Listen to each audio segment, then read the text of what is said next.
তৃণমূলের অ্যাকাউন্টে 164 কোটির গেরো হিসাব মেলাতে কালঘাম ছুটছে ইডি আধিকারিকদের। যাবতীয় তথ্য জানতে চেয়ে রাষ্ট্রায়ত্ত ব্যাংকের চিঠি কেন্দ্রীয় এজেন্সি। অ্যাকাউন্টে কোটি কোটি টাকার লেনদেন। তদন্তে বিমান পরিষেবা সংস্থাতেও তল্লাশি চালায় এজেন্সি। আপনাদেরকে সেই খবর দিয়েছিলাম, নিশ্চয়ই মনে আছে আপনাদের।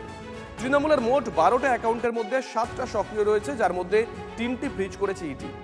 মূল ব্যাংক অ্যাকাউন্টে লেনদেনের তথ্য তালাশ তদন্তকারী আধিকারিকদের। 164 কোটি টাকা কিছুই নয়, হাজার হাজার কোটি টাকার গরমিল হয়েছে, হাজার হাজার কোটি টাকা চুরি হয়েছে। ইয়ার ওয়াইজ 50 বছর, 34 and 15, কিন্তু আদারওয়াইজ বোধ হয় 100 বছর কি তারও বেশি আমরা পিছিয়ে গেছি।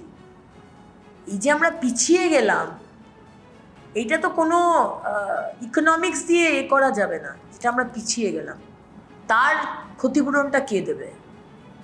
এগুলো নয় অডিট হবে, আদালত হবে, দুর্নীতির ফাইল খুলবে, শাস্তি হবে। বা বাংলার মানুষ যে আমরা 100 বছর পিছিয়ে গেলাম তার ক্ষতিপূরণটা কে দেবে? বামফ্রন্ট দেবে, না মমতা দেবে, না টিএমসি দেবে, না কে দেবে? আমাদের ক্ষতিপূরণ দিতে হবে। কিছু ইডি এ পর্যন্ত একটা কনভিকশন করেছে? ইডি একটা চামচা অর্গানাইজেশন। ওরা হচ্ছে ইডি আর সিবিআই, অমিত শাহ দুই ভাই।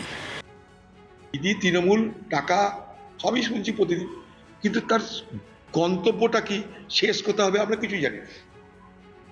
চোরটাকে, চোর ধরা পড়লো কিনা, চোর আসে কোথায়, চোরের সাজা হলো কিনা, যে শুনতে পাচ্ছে না, দেখতে পাচ্ছে।